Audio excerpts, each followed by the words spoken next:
오늘 우리에게 주시는 하나님의 말씀은 호세아 4장 6절에서 19절까지입니다. 이 계시의 말씀을 통해서 하나님의 음성 들으시기를 바랍니다. 내 백성이 지식이 없으므로 망하는도다. 내가 지식을 버렸으니 나도 너를 버려 내 제사장이 되지 못하게 할 것이요 내가 내 하나님의 율법을 잊었으니 나도 내 자녀들을 잊어버리리라. 그들은 번성할수록 내게 범죄하니 내가 그들의 영화를 변하여 욕이 되게 하리라. 그들이 내 백성의 속죄 제물을 먹고 그 마음을 그들의 죄악에 두는도다.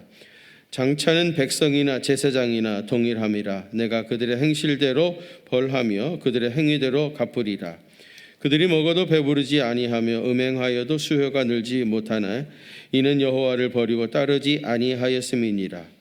음행과 목은 포도주와 새 포도주가 마음을 빼앗느니라. 내 백성이 나무에게 묻고 그 막대기는 그들에게 고하나니 이는 그들이 음란한 마음에 미혹되어 하나님을 버리고 음행하였음이니라. 그들이 산 꼭대기에서 제사를 드리며 작은 산 위에서 분향하되 참나무와 버드나무와 상수리나무 아래서 하니 이는 그 나무 그늘이 좋음이라. 이러므로 너희 딸들은 음행하며 너희 며느리들은 간음을 행하는도다. 너희 딸들이 음행하며 너희 며느리들이 간음하여도 내가 벌하지 아니하리니 이는 남자들도 창기와 함께 나가며 음부와 함께 희생을 드림이니라. 깨닫지 못하는 백성은 망하리라. 이스라엘아 너는 음행하여도 유다는 죄를 범하지 못하게 할 것이라. 너희는 길갈로 가지 말며 벳 아윈으로 올라가지 말며 여호와의 사심을 두고 맹세하지 말지어다. 이스라엘은 완강한 암소처럼 완강하니 이제 여호와께서 어린 양을 넓은 들에서 먹임같이 그들을 먹이시겠느냐? 에브라임이 우상과 연합하였으니 버려두라. 그들이 마시기를 다하고는 이어서 음행하였으며 그들은 부끄러운 일을 좋아하느니라. 바람이 그 날개로 그를 쌌나니 그들이 그 재물로 말미암아 부끄러운 일을 당하리라. 아멘. 혹시 여러분 지난주에 설교 제목을 아직도 기억하고 계시는 분 계시나요? 일주일 지나면 새까맣게 잊어버리는 게 정상인데요. 혹시 꼭 있어야 할 세 가지, 있어야 했던 세 가지죠. 그 세 가지가 뭐죠? 첫째는 진실, 두 번째는 인애, 헤세드라고 그랬죠. 세 번째는 하나님을 아는 지식이라고 그랬습니다. 야다라고 했는데 마땅히 있어야 할 이 세 가지가 없는 그 공백에 어둠의 것들이 가득 차버렸다. 그래서 저주와 속임과 살인과 도둑질과 간음과 그리고 포악하여져서 피해 복수가 계속되었다. 그런 말씀을 드렸습니다. 모든 것이 다 원인이 있고 결과가 있는 것 아니겠습니까? 여로보암 2세 때 북왕국 이스라엘이 이렇게 타락하게 되어진 근본적인 이유가 무엇이겠습니까? 어쩌다가 이런 일이 일어났겠습니까? 6절 상반절에 보시면은요, 내 백성이 지식이 없으므로 망하는도다. 하나님을 아는 지식이 없으니까 결국 이런 짓을 하게 되어지는 겁니다. 그러면 왜 이스라엘 백성들이 하나님을 아는 지식이 없었겠습니까? 그것은 제사장들 때문이었습니다. 제사장이 자기 사명을 제대로 감당하지 못했기 때문에 이스라엘 백성들이 하나님을 아는 지식이 없었던 거예요. 거기 보시면은 네가 지식을 버렸으니, 여기 내는 제사장입니다. 제사장들이 지식을 버렸으니 나도 너를 버려 내 제사장이 되지 못하게 할 것이요 내가 내 하나님의 율법을 잊었으니 나도 내 자녀들을 잊어버리리라 그랬습니다.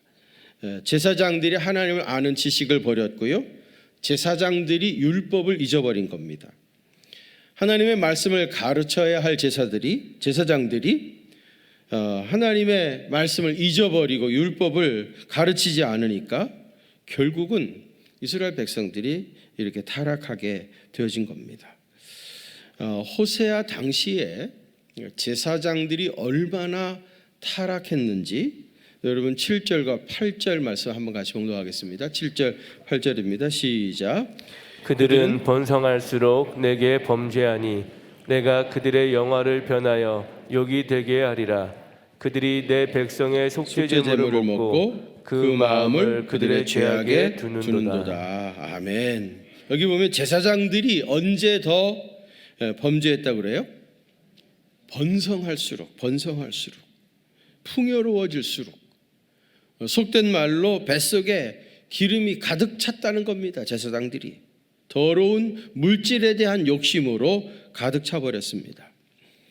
탐심은 일반하게 뿌리라고 했는데 제사장들이 물질에 대한 욕심이 가득 차버렸으니까 그들의 눈에 무엇이 보였겠습니까? 율법이 눈에 들어왔겠습니까? 그래서 제사장들이 8절에 보시면 내 백성의 속죄 제물을 먹고 그 마음을 그들의 죄악에 두는도다 그랬어요. 여러분, 이 말이 무슨 뜻인 것 같습니까? 백성들이 죄 짓기를 제사장들이 손꼽아 기다렸다는 거예요. 백성들이 죄악에 빠지는 것을 제사장들이 간절히 사모하면서 손꼽아 기다렸다는 겁니다. 왜 제사장들이 백성들이 죄 짓는 것을 원했겠습니까? 백성들이 죄를 많이 지어야, 그래야 자기 죄를 속하기 위해서 속죄 제사를 드릴 거 아닙니까?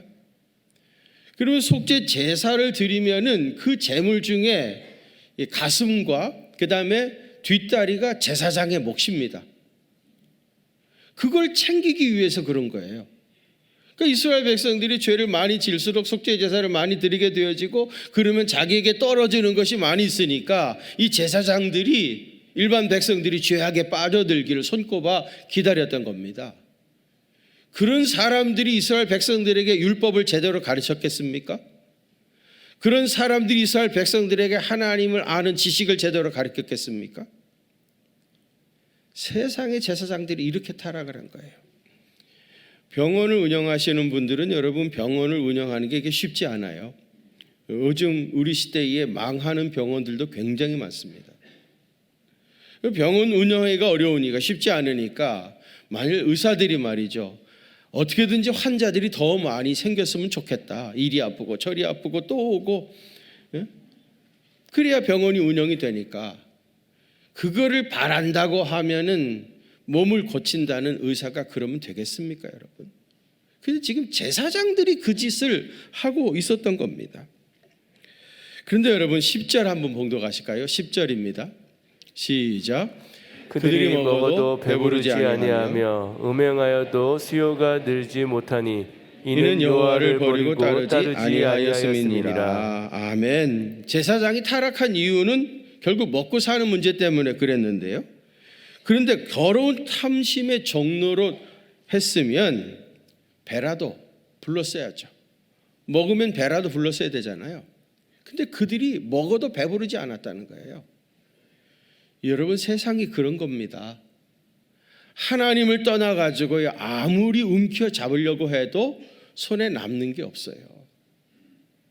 하나님을 떠나면, 하나님을 저버리게 되어지면 아무리 길을 쓰고 붙잡으려고 해도 손에 남는 것이 아무것도 없어요. 제사장들이 먹고 사는 문제 때문에 백성들이 죄 지키를 바라고 그렇게 먹는 것에 집착을 했지만은 먹어도 배부르지 않았던 겁니다.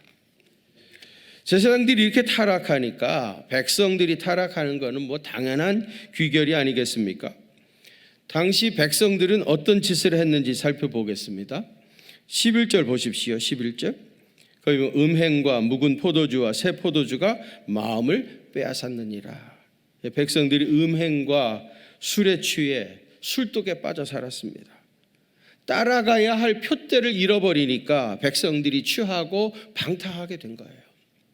또 12절 보십시오. 내 백성이 나무에게 묻고 그 막대기는 그들에게 고했다는 거예요. 이 막대기가 무엇이겠습니까? 나무로 만든 우상입니다.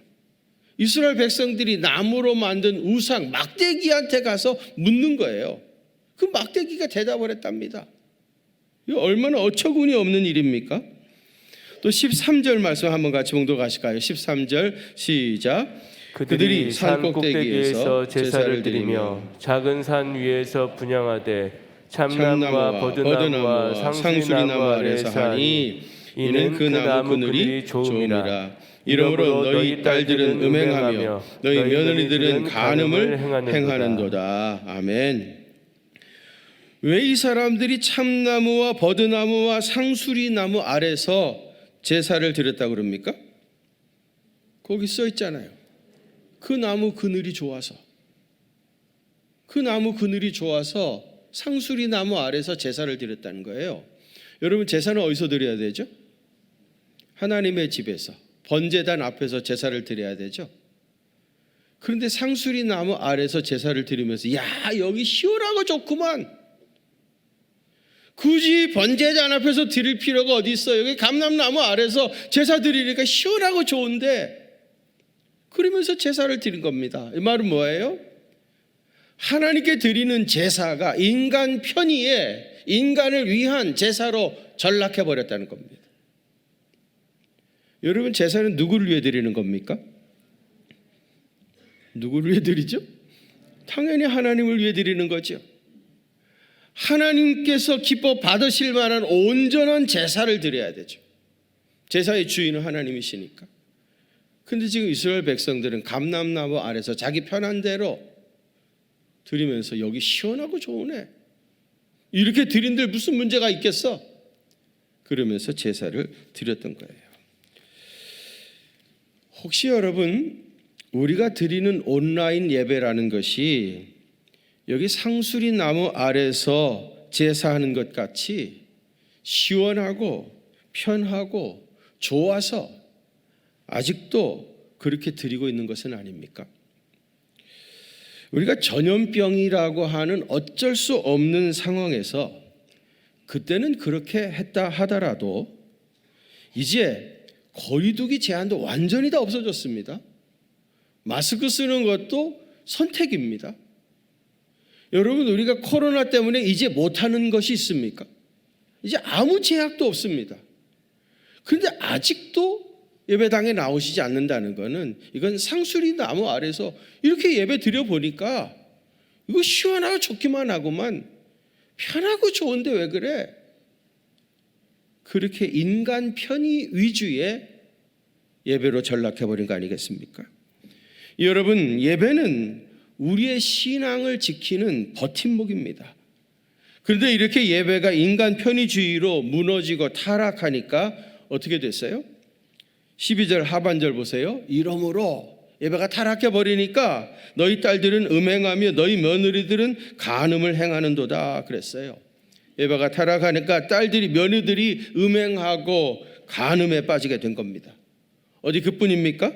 14절 보세요. 너희 딸들이 음행하며 너희 며느리들이 간음하여도 내가 벌하지 아니하리니 이는 남자들도 창기와 함께 나가며 음부와 함께 희생을 드림이라 깨닫지 못하는 백성은 망하리라 그랬어요.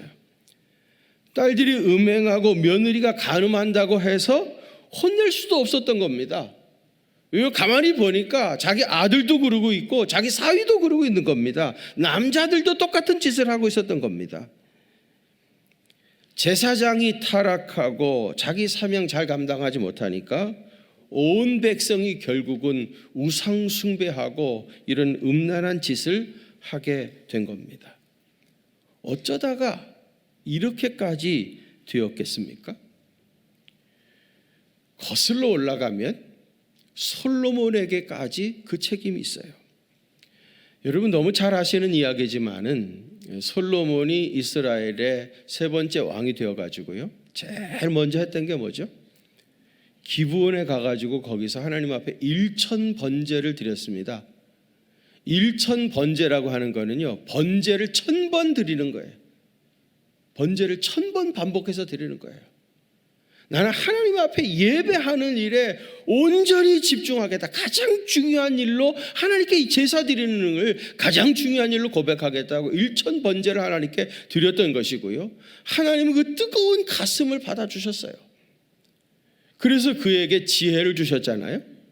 또 그가 구하지도 않았던 부귀와 영화도 허락해 주셨어요. 그래서 역사상 가장 지혜로운 왕은 솔로몬입니다. 그런데 불행하게도 이 솔로몬이 나중에는요, 아주 어리석은 짓을 하기 시작을 했어요. 아주 미련한 짓을 하기 시작했습니다. 부인을 몇 명이나 뒀죠? 부인을 700명, 엑스트라 와이프 300명, 도합 1000명, 1000명의 아내를 둔 거예요. 이 사람들이 이스라엘 백성들이 아니에요. 그 이스라엘 주변에 있던 많은 나라들에서 공주들을 다 데려온 겁니다. 근데 이 사람들이 오면서 몸만 온 것이 아니고요, 자기들이 섬기던 신상들을 다 가지고 왔어요. 그리고 자기 신랑 솔로몬에게 내가 섬기던 이 신상을 모실 수 있는 산당을 지어달라, 그렇게 보챕니다. 솔로몬이 그들의 요구를 거절할 수가 없었던 거예요. 그래가지고 그들이 섬겼던 신들을 위한 산당을요, 예루살렘 주변에다가 다 짓게 되죠. 한번 상상해 보세요. 1,000명의 아내들이 가져왔던 신상들을 섬기던 그 산당들이 예루살렘 주변에 가득 차버린 겁니다. 영적으로 타락해버린 거예요. 그러니까 하나님께서 아히야라고 하는 선지자를 보내셔가지고요, 이 아히야가요, 자기 옷을 찢어요. 12조각으로 찢어가지고 그 중에 2조각은 솔로몬의 아들 르호보암에게 주고요, 나머지 10개는 여로보암 1세에게 줍니다. 이 말은 뭡니까? 솔로몬이 죽으면 이스라엘이 남북으로 나누어지게 되리라, 그런 뜻입니다. 그래서 결국 그 예언대로 솔로몬이 죽은 이후로 남북 이스라엘 왕국으로 나누어지죠. 북은 이스라엘, 남왕국은 유다. 북왕국 이스라엘은 10지파를 데리고 여로보암 1세가 왕이 되었습니다. 남왕국은 르호보암, 솔로몬의 아들 르호보암이 유다와 베냐민 지파, 이 2지파 가지고 남왕국 유다를 만들게 되죠. 근데 문제는 이 여로보암이라는 사람이요, 열등감이 굉장히 많았던 사람이에요. 저쪽 남왕국 유다의 르호보암은 솔로몬 아들이고 그 할아버지는 누구죠? 다윗입니다. 왕으로 얘기하면 적통입니다. 근데 자기는 아무것도 아니야. 혈통적으로 얘기하면 도저히 르호보암하고 자기는 비교가 되지 않는 겁니다. 그리고 남왕국 유다에는 예루살렘 성전이 있어. 거기에 제사장들, 레위인 제사장들이 아주 정식으로 제사를 드리고 있는 거예요. 근데 북왕국 이스라엘은 성전도 없고 레위인 제사장도 없어. 영적으로도 아무것도 없는 겁니다. 여로보암이 가만히 생각해 보니까 이스라엘 사람들이 명절에 제사 드리겠다고 예루살렘에 왔다 갔다 하다 보면은 가만히 보니까 르호보암이 자기보다 훨씬 더 귀하다, 그렇게 이제 생각이 들 것 같은 겁니다. 그 마음이 르호보암에게 다 가버릴 것 같은 거예요. 그래서 여로보암이 어떤 짓을 합니까? 금송아지 2개를 만듭니다. 그래서 그거 하나는 베델에다가 세워놓고요, 또 하나는 저 북쪽 단에다가 세워놓고 하는 말이, 이 금송아지가 우리를 애굽에서 인도하여낸 우리 하나님이다. 너희는 굳이 제사하러 예루살렘까지 갈 필요가 없다. 여기 가까운 베델에서 또 단에서 하나님께 제사하면 된다. 그리고 북쪽에는 레위 사람이 없으니까 레위인도 아닌 일반 백성을 그냥 너 제사장 하라, 그리고 시킨 겁니다. 그리고 유대교의 명절들 있잖아요. 그 다 이스라엘 민족의 역사와 깊은 연관이 있는 것인데 이 명절들을 다 없애버립니다. 그리고 딱 하나 8월 15일 날을 그들의 명절로 삼아요. 그러니까 여러분, 북왕국 이스라엘의 이 제사는요, 이게 완전 유대교가 전혀 아닙니다. 이거는 여로보암 1세가 만든 창시한 종교입니다. 새로운 종교입니다. 이렇게 해서 북왕국 이스라엘이 시작이 된 겁니다. 지금 이 호세아가 선지자 활동을 하던 때는 여로보암 2세 때입니다. 여로보암 1세로부터 2세 때까지는 약 150년이라고 하는 시간이 흘러갔어요. 이 150년 기간 동안 첫 단추가 잘못되었기 때문에 제대로 된 왕이 한 사람도 나오지 않아요. 그래서 완전히 여로보암 2세 때는 혼합 종교가 되어져 버린 겁니다. 우상 숭배하고 음란에 빠지게 됐던 거예요. 이렇게 타락해버린 이스라엘을 하나님이 어떻게 심판하시겠다고 하십니까? 16절 말씀 한번 같이 봉독하시죠. 16절 시작. 이스라엘은 완강한 암소처럼 완강하니 이제 여호와께서 어린 양을 넓은 들에서 먹임같이 그들을 먹이시겠느냐. 아멘. 완강한 암소처럼 고집불통인 이스라엘을 더 이상 이리저리 끌고 다니면서 먹이시지 않겠다는 겁니다. 또 17절 보세요. 에브라임이 우상과 연합하였으니 버려두라 그랬습니다. 북왕국 이스라엘에서 제일 땅이 큰 곳이 에브라임 땅입니다. 또 이 여로보암 2세가 에브라임 지파 사람이에요. 그래서 북왕국 이스라엘을 말할 때 에브라임이라 말하기도 하고요. 북왕국 이스라엘의 수도가 사마리아입니다. 그래서 사마리아라고 말하기도 하고, 그러니까 에브라임, 사마리아, 북왕국 이스라엘 다 똑같은 말입니다. 에브라임이 우상과 연합하였으니 그다음 뭐라고 그래요? 버려두라. 이 버려두라는 말이 뭡니까? 그냥 그렇게 해도 괜찮다 그 말입니까? 요한계시록 22장 11절에 보면 불의를 행하는 자는 그대로 불의를 행하고 더러운 자는 그대로 더럽고 의로운 자는 그대로 의를 행하고 거룩한 자는 그대로 거룩하게 해라 그랬어요. 하던 일을 그대로 하라는 겁니다. 하던 일을 그래도 해도 괜찮다 그 말입니까? 그 끝에 분명히 심판이 있다는 것이고 그들이 행한 대로 심판을 받을 것이라는 말입니다. 또 19절에 보시면은요, 바람이 그 날개로 그를 쌌더니 그들이 그 재물로 말미암아 부끄러움을 당하리라 그랬어요. 바람에 날려가듯이 멀리 이스라엘 백성들이 포로가 되어서 끌려가게 될 거다. 그런 예언입니다. 이 예언이 결국 문자 그대로 이루어지죠. 주전 722년 아수르의 살만 에셀이 대군을 몰고 내려와 가지고 사마리아를 정복을 하게 되십니다. 그리고 다시는 북왕국 이스라엘이 일어날 수 없도록 그 땅에 살고 있던 이스라엘 백성들을 강제 이주시킵니다. 뿔뿔이 다 흩어버려. 그리고 이스라엘 땅에는 이방인들을 이주시켜 가지고 거기서 살게 하는 겁니다. 그래 가지고 이스라엘 사람들의 피가 완전히 섞여 버립니다. 정체성을 완전히 잃어버리게 되어져요. 그래서 예수님 당시에 사마리아 사람들을 다 싫어했던 거예요. 그건 유대 민족이 아니다. 피가 완전히 섞여버린 이방 민족이다. 그래서 사마리아 사람들을 그때부터 싫어한 겁니다. 여러분, 구약의 제사장이 오늘날 목사는 아니지만 오늘날 목사님이 구약의 제사장과 같은 역할을 하고 있는 것도 사실입니다. 저는 늘 이렇게 생각합니다. 온 세상의 문제는 결국 교회의 문제이고 교회의 문제는 결국 목사의 문제다. 나는 이렇게 생각하기 때문에 목사가 된 사람이고요. 지금도 목사를 하고 있습니다. 온 세상이 이렇게 된 것은 교회 때문이고요. 교회가 제대로 서지 못했기 때문이고 교회가 제대로 서지 못한 이유는 목사 때문입니다. 아멘이십니까? 속으로는 다 인정하시지만 그것도 내놓고 어떻게 아멘이라고 하시겠어요? 그러나 인정할 수밖에 없는 불편한 진실입니다. 지난 2월 1일입니다. 지난 2월 1일 한 달도 안 됐어요. 우리나라의 교회 문제 상담소라고 하는 곳이 있습니다. 교회 문제 상담소. 교회가 문제가 생기면 여기 가가지고 상담을 받아요.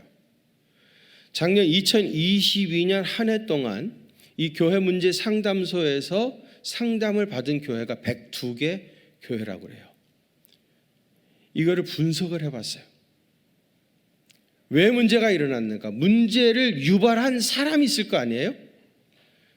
교회 문제를 유발한 사람이 있었을 거 아닙니까?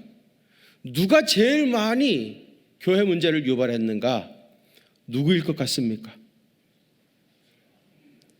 목사였습니다. 무려 77%. 교회 문제의 대다수는 목사 때문에 일어난 거예요. 궁금하신가요? 그 다음은 누군가? 그 다음은 장로와 당회입니다. 10%. 그 다음에 우리 일반 교인들, 평신도들의 집사님, 권사님들은요 1%입니다. 할렐루야. 우리 평신도들은 너무 착해. 1%밖에 안 돼.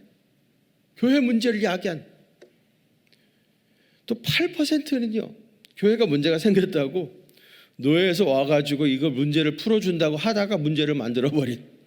그게 8%나 있다. 교회는 분명히 목사님들이 문제입니다. 저는 대통령이 어쩌니 정치가 어쩌니 그런 말을 잘 안 하는 사람입니다. 왜냐하면 그건 문제의 핵심이 아니라고 생각하기 때문이에요. 세상이 잘못된 것은 교회가 잘못되었기 때문이고, 교회가 잘못된 것은 목사인 나 자신이 잘못되었으니까 이렇게 된 것을 그 누구 책임이라고 말을 합니까? 그건 자기 얼굴에 침 뱉기 아니겠습니까? 목사가 잘못되었으니까 교회가 이렇게 된 것이고요. 교인이 또 교회가 재구실을 하지 못하니까 세상이 이렇게 된 거를 누구 책임이라고 하겠어요? 일부 정치하는 목사들처럼 정치하는 사람들에게 모든 문제 다 책임 전가해버리고 그들을 그 자리에서 끌어내면 여러분 세상이 달라질 것 같습니까? 그렇게만 하면 세상이 달라지겠습니까? 절대로 안 달라집니다, 여러분. 교회가 달라지지 아니하면, 교인들이 달라지지 아니하면 세상은 달라지지 않습니다. 근본적으로 목사가 달라지지 아니하면 절대로 교회도 세상도 달라지지 않습니다. 그러니까 교인들끼리 서로 편 갈라가지고 길거리에 나가서 고함치지 말고요. 그럴 시간 있으면 골방에 들어가서 교회가 새로워질 수 있도록 기도해야 할 것입니다. 제가 여러 번 말씀을 드렸습니다만 다른 사람을 바꾸려고 하는 것은 이건 혁명입니다. 혁명은 반드시 피를 흘려야 됩니다. 그러지 아니하고는 혁명이 일어날 수가 없어요. 자기 자신을 변화시키는 것은 개혁입니다, 여러분. 그런데 여러분, 혁명을 통해서는 세상이 달라지지 않아요. 내 자신이 변화되어지는 개혁을 통해서만 세상이 달라집니다. 베드로전서 2장 9절에 너희는 택하신 족속이요 왕같은 제사장들이요 거룩한 나라요 그의 소유된 백성이라고 했습니다. 우리는 그리스도 안에서 영적 제사장이 되었습니다. 호세아 시대에 제사장이 타락함으로 온 백성이 타락했던 것 같이 우리가 영적인 제사장으로서의 사명을 감당해야 세상이 달라집니다. 오늘 우리는 우리의 문제가 무엇인지 확실하게 알게 됐습니다. 이 세상에 무슨 큰 문제가 있는 것이 아니라 교회가 타락한 것이 문제이고요. 교회가 타락하게 되어진 것은 영적 제사장이라고 할 수 있는 내가 잘못된 것이고요. 그렇다면 내가 달라지지 않으면 세상은 달라지지 않습니다. 내가 달라지지 아니하면 교회도 달라지지 않습니다. 내가 달라지지 아니하면 가정도 달라지지 않습니다. 소리엘이 부른 찬송 가운데 이런 찬송이 있어요. 주의 꿈을 안고 일어서리라. 선한 능력으로 일어서리라. 그 다음 뭐죠? 이 땅의 부흥과 회복은 바로 나로부터 시작되리. 누구로부터? 나로부터. 나로부터 이 부흥과 회복이 시작이 되어집니다. 내가 달라지는 만큼 부흥과 회복이 이루어지는 겁니다. 지난 목요일 날 오후에 제 사무실에 제가 아끼는 후배가 찾아왔습니다. 이런저런 얘기를 하다가 제가 그 후배에게 그런 얘기를 했어요. 나는 내 자신이 제일 무섭습니다. 내 자신에 대해서 나는 장담할 수가 없습니다. 내가 언제 어떻게 어떤 사람으로 변하게 될는지 나는 장담할 수가 없습니다. 그래서 나는 내가 제일 두렵습니다. 그런 고백을 했어요. 여러분 자신을 끝까지 지키시길 바랍니다. 내가 달라지는 만큼 세상은 달라지는 겁니다. 저는 특별히 이제 사순절이 시작되어지는 이 계절에 이 사순절을 통해서 여러분 자신을 온전히 지키시기를 바라고요. 내 자신이 변화되어짐으로 그만큼 여러분 가정이 변화되어지고 또 우리 교회가 달라지고 또 세상이 변화되어지는 놀라운 은혜가 임하게 되시기를 주님의 이름으로 축원합니다. 거룩하신 아버지 하나님, 부흥과 회복은 바로 나로부터 시작되어진다고 하는 이 귀한 진리를 깨닫게 하시니 감사드립니다. 이번 사순절에 우리가 그렇게 변화되어서 우리 가정과 교회와 세상이 달라지는 놀라운 기적을 체험케 하여 주옵소서. 이제는 교회의 머리가 되시는 우리 주님 예수 그리스도의 그 크신 은혜와 하나님 우리 아버지의 무한하신 사랑하심과 성령님의 위로하심과 교통하심이 우리 경기중앙교회 사랑하는 성도들과 또 저들의 가정과 그 생업의 현장들 위에 특별히 사랑하는 자녀손들의 앞날 위에 이제로부터 영원토록 함께 계시옵기를 간절히 축원하옵나이다. 아멘.